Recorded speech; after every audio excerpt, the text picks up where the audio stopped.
Alright everyone, so in this lesson I'm going to be taking you into the main ad account for Flex Posture, and I'm going to show you exactly how I launched the product with Facebook. So first, a few things I want to clarify. So right now I've got the lifetime stats pulled up, and as you can see I spent $513,000 to make back $990,000, so for a ROAS of 1.93. Now in reality this column you can add about 5 to 10% because Facebook doesn't track all conversions accurately, and so there's a few conversions that were missing here, and so the real ROAS was slightly above 2.0. Now, another thing is this ad account is all in Canadian dollars. And so the numbers that you're seeing, if they seem a little high, that's because it's in Canadian dollars. And so you can divide it by 1.3 to 1.35 to get it to US dollars, depending on the day, because of the exchange rate. And so in reality, this account was responsible for about 750,000 US dollars in sales, which is a large majority of the sales for Flex Posture. And the rest of the sales came from a mix of Instagram influencers and Google ads, which I'm going to show you later in this section, and also a little bit from another Facebook ad account that I started using near the end of when I was running the store. But the whole launch was done just with this ad account, and so I'm going to show you exactly step by step how I launched it. Now, last thing I want to point out before we get started is that I have a filter on for the campaign name, and it must contain FP.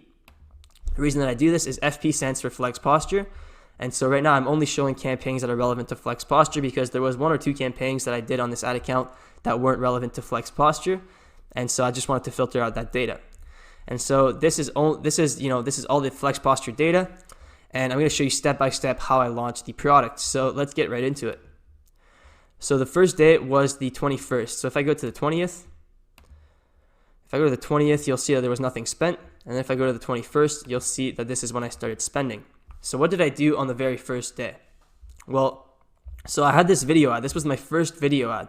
And I already showed this to you in the creating your one product brand module. I showed you how I created this first ad. And this was the first ad that I launched with. And so the first thing that I did is that I posted this ad on my page.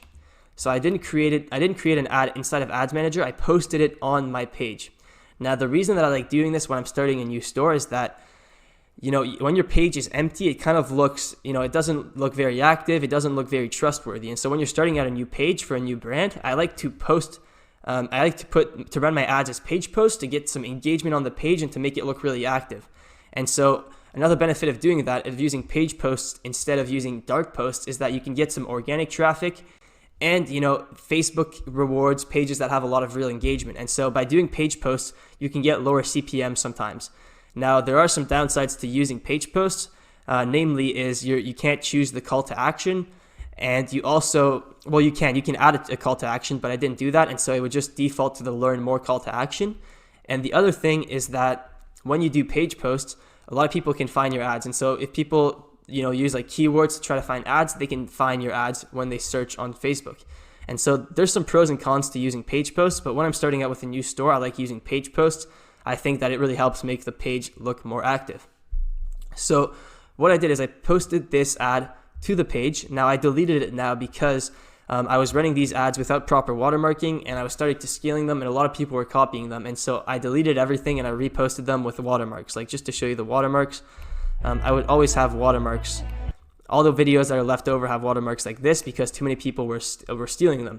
And so if you're doing page posts with watermarks, you're good. And so that's what I was doing. And so I posted this video as a page post, and the caption, just to show you the caption, I think it was the same one that I used here. So improve your posture instantly, get it while it's still 50% off plus free worldwide shipping. And so that's what I did. I posted it as a page post, and then I went to Ads Manager and I created a PP campaign for that page post. So I created a new PP campaign, and then the ad, I just clicked use existing post, and I selected that post.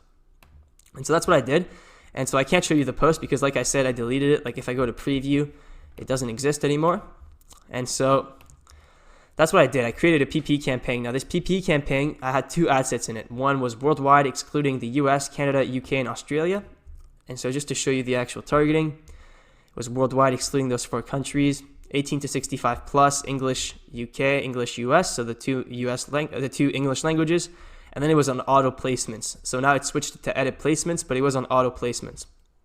And so that's what I did. And then I also had a US ad set. So same kind of idea, just the US 18 to 45. So I don't know why I did 18 to 45 instead of 18 to 65 plus.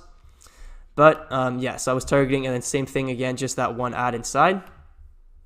And the other ads that were there, I think they were just different caption variations, and I just turned them off because one was clearly performing better. And so yeah, that's what I did to launch. Now, one thing that I would do differently is I wouldn't do a worldwide excluding these 4 countries, and I wouldn't do this one either. I would just do one ad set for the one video, and I would target all ePacket countries. And so instead of doing worldwide excluding these countries, I would target all ePacket countries. Now, another thing that I would also do is I would test at least 3 variations of the video. So when I first launched, I was testing only this vid number 1, which was this video, instead of testing 3 variations. Now, I always test 3 variations now because, you can find a creative that performs a lot better than, the first one that you automatically assume is going to be the best ad.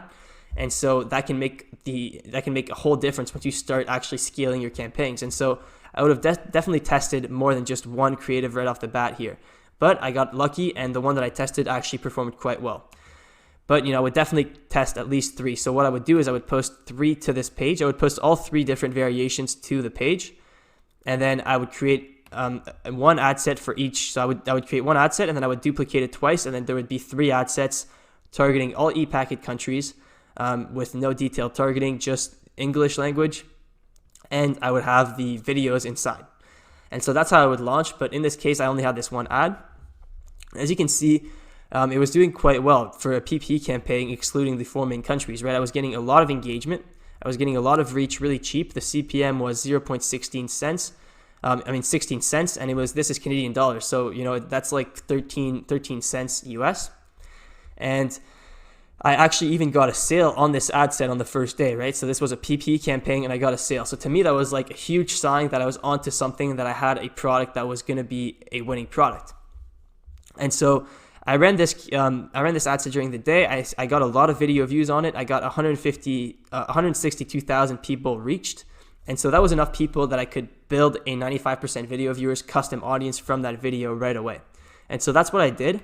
And I built a 95% video viewers custom audience, and then I built lookalike audiences from that right away as well. And so on that same day, I launched some lookalike audiences. So I created a new campaign, and so optimizing for website conversions. And then I just started testing 95% video viewers lookalike audiences, optimizing for purchase. So just to show you that, so I was also testing some lookalike audiences from Beauty Charcoal. So that's what these BC buyers LTVs are. I started testing lookalike audiences from Beauty Charcoal buyers. Now that didn't work well at all. And so as you can see, I spent money on that, and it just didn't work out at all. All those ad sets, none of them got sales. However, the 95% video viewers, if I sort by the sales, you can see that I got 2 sales from these 95% video viewers ad sets. And so essentially all I was doing is I was testing all these different 95% video viewers lookalike audiences for a lot of different countries. So 95% video viewers, 1%, 1 to 2%, and then 2 to 5%. And I was testing them for the US, for Canada, for the UK, and then I was also doing Denmark, Spain, and France. And so that's a weird selection of countries. If I were to do this again, I would only focus on the US, the UK, Canada, and Australia. But I would do everything else the same. I would just, I would create a new campaign, target with purchase optimization, the 95% video viewers, and then no detailed targeting. And that's all I was doing. I was testing all these different audiences, scaling horizontally. So this was still the first day, right? And I was able to get 2 sales, which is pretty good, even though I was losing money, but I was getting data, and that was my main goal. I just wanted to start getting a lot of data so that I could start testing new lookalike audiences beyond just 95% video viewers. And that was the whole strategy, because with something like a posture corrector, it's a very broad product, right? And so interests aren't really the way to go. The way to go is to collect data, and then to collect and to create your own audiences, to create your own lookalike audiences that you can target.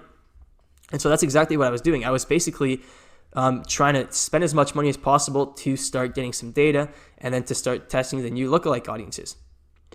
And so that's what I did. And I think that also on this first day, I got really excited about this product, because even though I was losing money and the return on ad spend was 0.6, I knew that I was onto a winner for sure, because these are all very broad audiences that I was testing. I got a sale on a PP campaign. I was getting sales on my lookalikes when they were just getting started. I started them midday, and I still managed to get some sales. So I knew that I was onto a winner. So what I did is I also scheduled some Instagram posts for the next day. And so I scheduled a few Instagram posts for the next day just to start kickstarting my sales, right? So I probably spent like $100 scheduling some posts for the next day. And all that did is that it got more traffic on my website, it got more sales, more add to carts, and it really just kickstarted the amount of data that I had to work with Facebook. So let me show you the next day. On the 22nd, you can see that my amount spent went up quite significantly, and so did the return on ad spend. So I spent $900 to make back 1.45.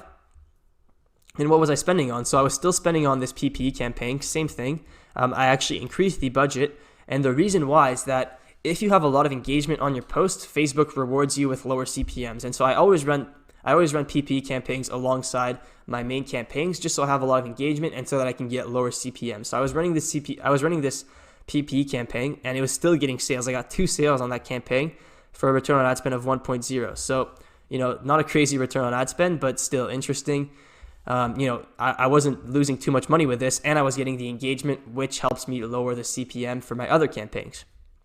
And so the main thing that I was doing is I was still scaling out these lookalike audiences. So if we go to the amount spent, you'll see that the same thing I was still doing is I was just testing all these 95% video viewers, lookalike audiences to a bunch of different countries. So the US, I also tested Brazil, which didn't do so well.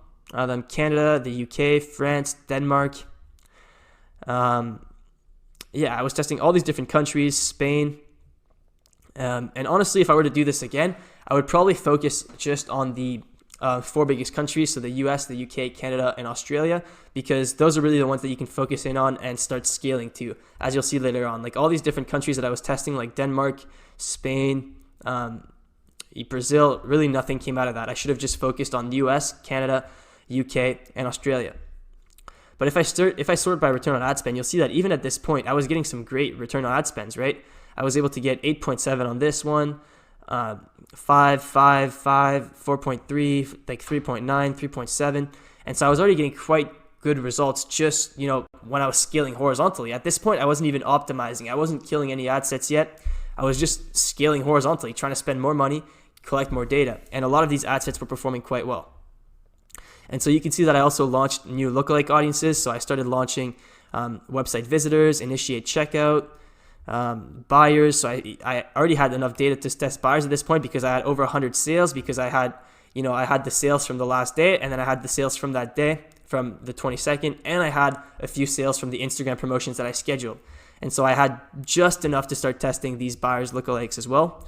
But if I had more data, they probably would have done better. So I was testing all these different lookalike audiences, and it started working well. Now, on the second day, so on the night of the 22nd, what I did is this is when I started optimizing my ad sets. And so what I did is I looked at the last 2 days of data, so the 21st and the 22nd, and then I sorted by the return on ad spend once again, and I killed anything that was below my break-even return. So anything that was below this break-even return on ad spend, which was 1.6, so anything below here, I turned it off. And so how you know your break-even return on ad spend, you just do the sale price of your product on top of your margin. And so in this case, it was 1.55 approximately. And so anything below 1.6, I would just turn it off. And so the result is that on the next day, if I go to the 23rd, you can see that my return on ad spend went up again. So 1.76 at this point, I was profitable. I was spending profitably on these lookalike audiences. And so this is also when I launched retargeting. And so I launched retargeting. So I launched I had 6 different retargeting ad sets. So I was retargeting Instagram because I started running a few Instagram promotions. So I retargeted people from Instagram, and then I also retargeted view content, initiate checkout, website visitors, and add to cart. And so I'm going to talk more about retargeting in a separate section, but this is when I launched retargeting. And so I was still scaling these lookalike audiences, and that's what was bringing in the majority of the sales. And so let's go into this campaign, see what was happening. So sort by amount spent. So as you can see, I was literally just testing all these different lookalike audiences still. So I was, as soon as I had data to test new lookalike audiences, I would test new ones. So every night, what I would do is I would go and I would kill the ad sets below my break-even return on ad spend in the last few days, and I would create new ad sets with new lookalike audiences that I created every night. And so I would test all these different lookalike audiences, like initiate checkout, view content, buyers, view content again, viewed brace. So this is just view content refined by a URL parameter, website visitors. So you guys get the point. I was really just scaling horizontally, testing all these different lookalike audiences. And you can see a lot of them were doing quite well. And I also started scaling this one. So this is the only ad set that I started scaling horizontally. So I noticed that 95% video viewers, 2 to 5% for the US was doing well. And so I just duplicated that to $200 and it did quite well. So I was able to spend $140 and make back $450. And so I just scaled an ad set that I saw was doing really well over the last few days. I had like two days of data to show that it was a good ad set. And so I duplicated it to $200, didn't turn off the original ad set, and it did well. Now, you'll notice that I did have manual bidding on this ad set. However, that wasn't necessary, to be honest. With a budget of $200, you really don't need a bid cap because it's just not high enough of a budget that Facebook is going to blow through it super quick. So if you have a $200 budget, this bid cap probably didn't make a difference. It was just there. It was because a bid cap is it's the same bidding strategy, right? It's still lowest cost. The only difference is that you set a bid cap of the max you're willing to pay. But I probably the lowest cost bidding strategy probably didn't bid over $30 anyways with a budget of $200. And so I would have gotten these same results probably without a bid cap. But that's what I was doing at this point, really mainly just scaling horizontally, testing all these different audiences. And so let's go on to the next day, to the 24th.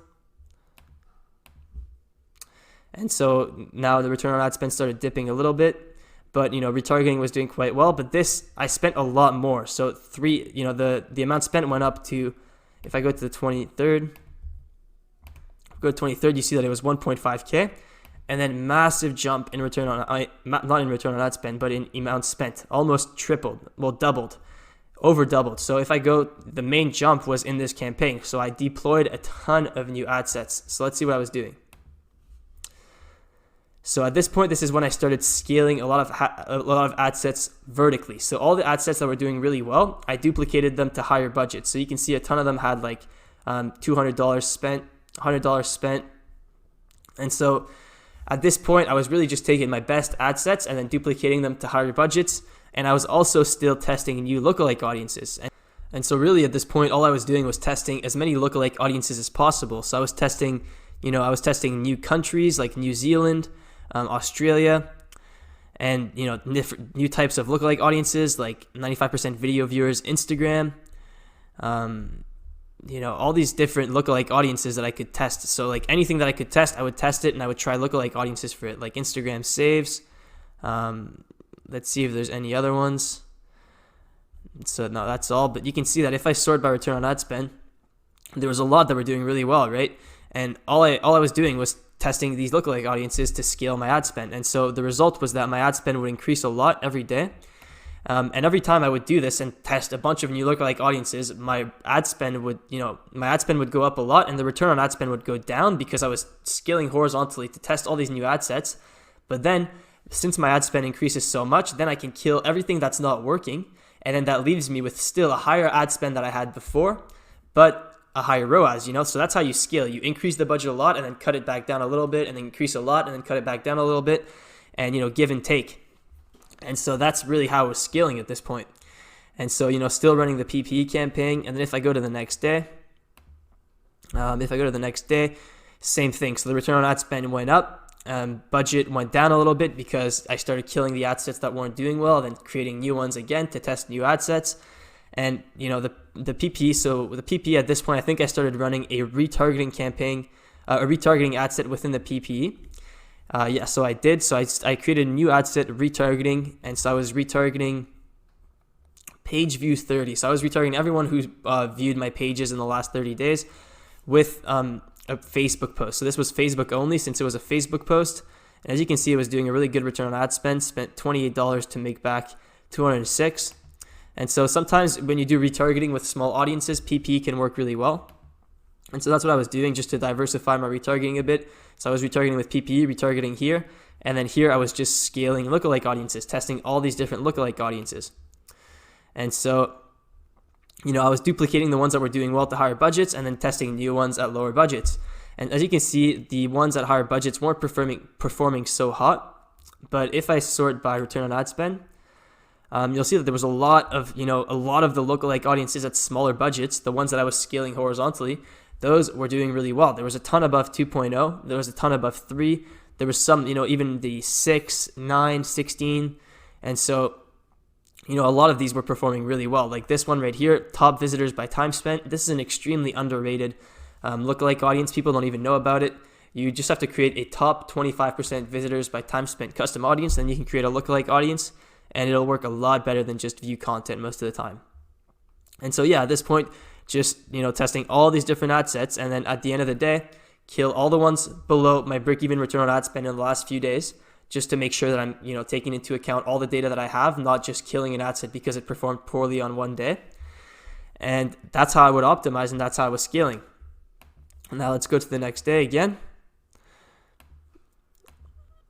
So as you can see on this next day, 5.4K to make back 10.6K. So, it was going really well just by following the simple blueprint of creating a bunch of new ad sets, new lookalike audiences, killing the ones that aren't working, creating more like the ones that are working, and scaling the individual ad sets vertically, scaling vertically the ad sets that have been proven to work. So let's go into here. If we go to amount spent, so you'll see that I have a lot of these higher budget ad sets now, spent 200, a bunch of these spending 200, and they're profitable. And so these ad sets are scaled by grouping. And so that's what I'm going to be talking about the next lesson. I'm going to be talking about how you can scale these ad sets vertically by grouping them. And that's what I was doing here to get these great returns on ad spends, like this one, this one. And I'm going to be talking about that in the next lesson, but I was also just scaling some vertically normal, like this one, the website visitors. This is just one lookalike audience that I duplicated to $200, and it was doing really well. And then again, a bunch of smaller, different lookalike audiences that were just performing well, just scaling them horizontally. And so, I was testing all these different things, and they were doing really well. And that's how I scaled the ad spend so quickly. Just new lookalike audiences every day, testing new lookalike audiences every day, creating a bunch of new ones, killing the ones that weren't working. And that's the blueprint. That's how I increased my ad spend without any interest targeting. And, within a few days, I was able to get to the point where I was spending $5,000 a day and getting back $10,000. And so extremely profitable and extremely simple blueprint, right? All I did was creating new lookalike audiences. I've said it a lot of times now, but I really want you guys to understand, and I hope it makes sense. And so just to recap now, if I go to, the 21st, which was the first day, and then 10 days into the 31st, you can see that in the first 10 days, I was able to scale this brand new store, that it was a completely brand new store. I was able to scale it from $0 to $85,000 in sales with Facebook profitably at a return on ad spend of 1.98. And that, in reality, the return on ad spend was a little bit higher because, like I said before, Facebook doesn't accurately track all conversions. And so the return on ad spend was probably closer to 2.1. And so with this, I was making, 25% profit, 25% profit, and everything was looking really good. And that's what I was doing. And now in the next video, I'm going to talk a little bit more about how I was scaling by grouping, which is a lot of what I did here as well. A lot for these bigger budget ad sets like this one, this one. We'll be talking about that in the next lesson. And also, I'm going to be talking about, I'm going to be talking a lot more about this ad account in the next lesson. So just stay tuned. I'm going to be talking a lot more about how I stayed consistent and scaled it beyond these first 10 days. All right, so I just want to quickly recap everything that I just went over so you guys have, a clear blueprint of what I was doing in case the Ads Manager walkthrough wasn't clear enough. So the first step is PPE. So ideally, you want to test 3 ads right off the bat with PPE. And the main thing that I recommend testing is the first 3 seconds of the video. So right off the bat, you want to test 3 ads with PPE.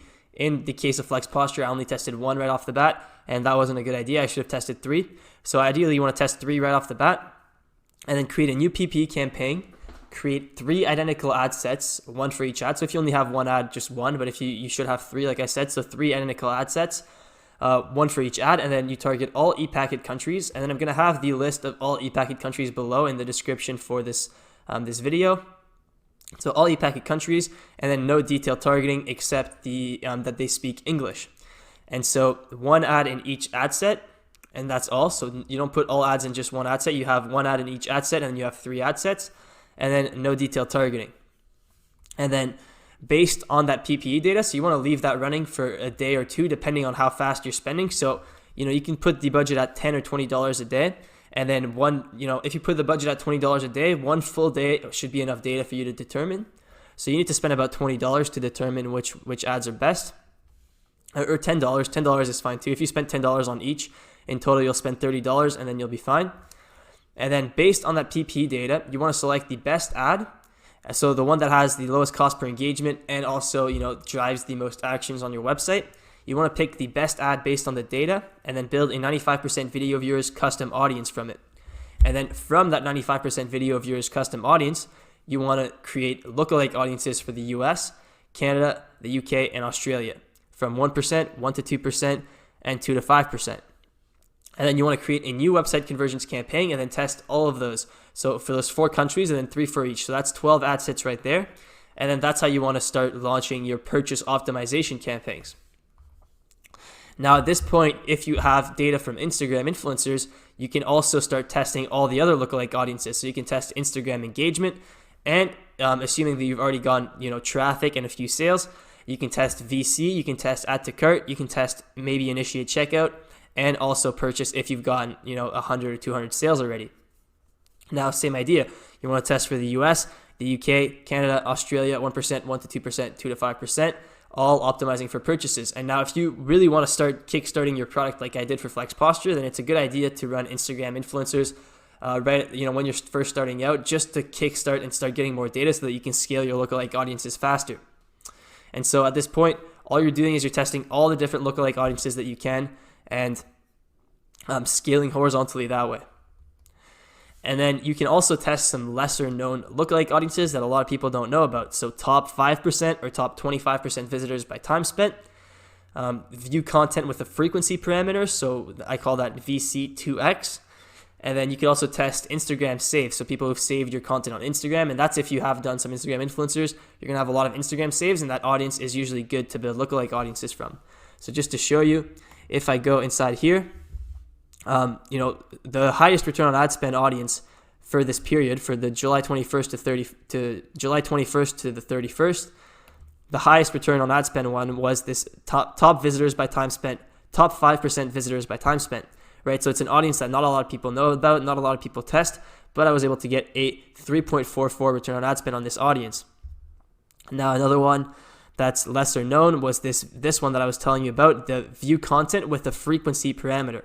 So this audience, this custom audiences, VC2X, what it is it's a view content audience, but only people who viewed content twice in the period. So if I do view content in the last 30 days, refined by the frequency parameter of 2X, that means that they're only going to be people who viewed content twice in the last 30 days.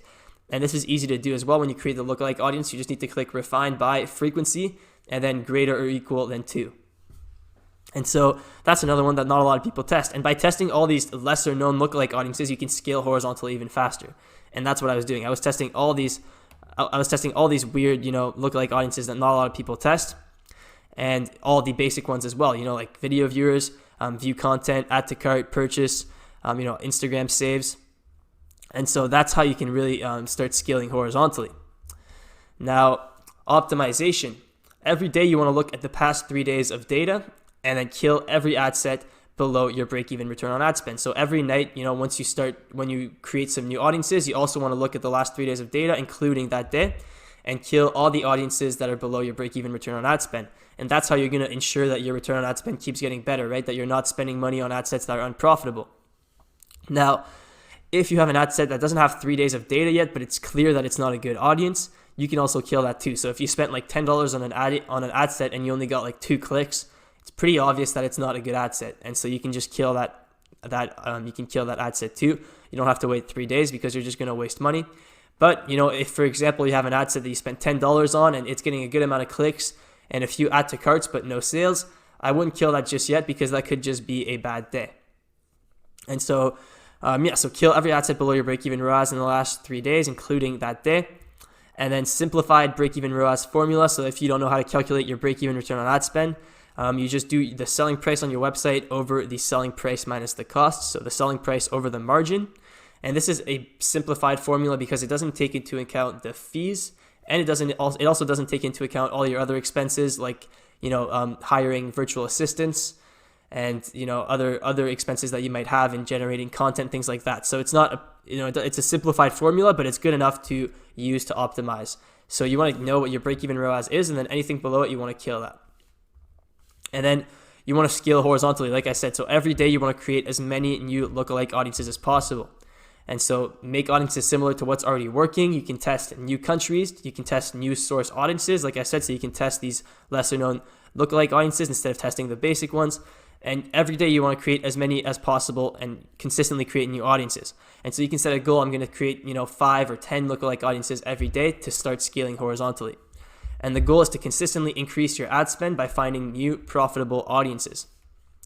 And so that's the general launch strategy, guys. I hope it makes sense. And in the next lesson, I'm going to be talking more about the scaling by grouping strategy that I was showing you a quick overview of. And that one really helps you increase your ad spend to the next level as well by focusing in on some of the lookalike audiences that are shown to work really well. So I'll see you guys in the next lesson.